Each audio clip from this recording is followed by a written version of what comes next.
Shri AC Moideen ഇപ്പോൾ നമ്മോടൊപ്പം ചേരുന്നു. ഈ നിമിഷങ്ങളിൽ എങ്ങനെയാണ് താങ്കളുടെ മനസ്സിലെ വികാരങ്ങൾ?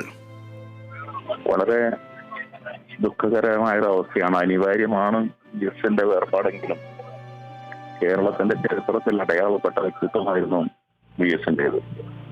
ദേശീയ പ്രസ്ഥാനത്തിന്റെ ഭാഗമായും പുന്നപ്ര വയലാർ സമരത്തിന്റെ ധീര പോരാളിയായും ഒളിവിലും തെളിവിലുമായി ത്തിന് വേണ്ടി ജീവിതം അർപ്പിച്ചയാളാണ് സഖാവ് VS. നിസ്വർഗത്തിന്റെ പോരാട്ടങ്ങളിൽ അദ്ദേഹം എന്നും മുൻപന്തിയിൽ.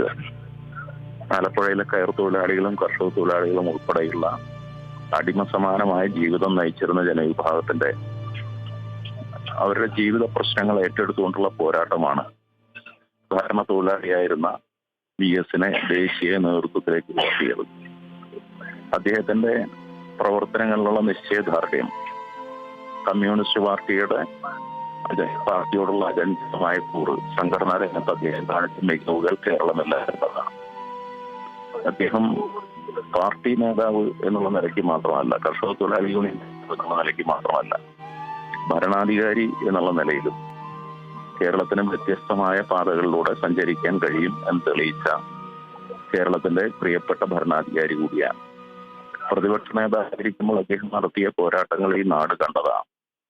രാജ്യത്തെ ആ കാലത്ത് നടന്നിരുന്ന എല്ലാ അധാർമികതയ്ക്കുമെതിരായിട്ടുള്ള പോരാട്ടങ്ങളിൽ അദ്ദേഹം മുൻപന്തിയിലുണ്ടായിരുന്നു. മുഖ്യമന്ത്രി ആയിരിക്കുമ്പോഴും അദ്ദേഹം ആ ശൈലി തന്നെയാണ് തുടർന്നത്. കേരളത്തിന്റെ നാളത്തെ വികസനത്തിന് വേണ്ടിയുള്ള പരിപാടികൾ സുതാര്യമായി സത്യസന്ധമായി ജനപങ്കാളിത്തത്തോടെ നടത്തിയെടുക്കാൻ അദ്ദേഹത്തിന് കഴിഞ്ഞു.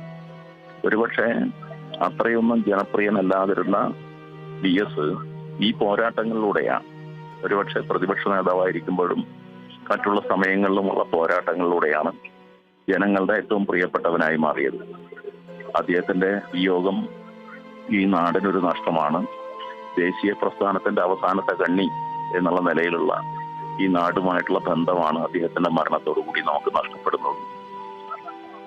പഠിക്കുന്ന രാഷ്ട്രീയ വിദ്യാർത്ഥികൾക്ക്, ഞങ്ങളുടെ തലമുറയിൽപ്പെട്ട ആളുകൾക്കൊക്കെ മാതൃകയായ കമ്മ്യൂണിസ്റ്റുകാരനായി ആ ജീവിത മാതൃക പിന്തുടർന്ന അദ്ദേഹത്തിന്റെ ശൈലി കമ്മ്യൂണിസ്റ്റ് പ്രസ്ഥാനത്തിന്റെ പുതിയ തലമുറയ്ക്കും വഴികാട്ടിയാവും എന്ന് ഞാൻ വിശ്വസിക്കുന്നു.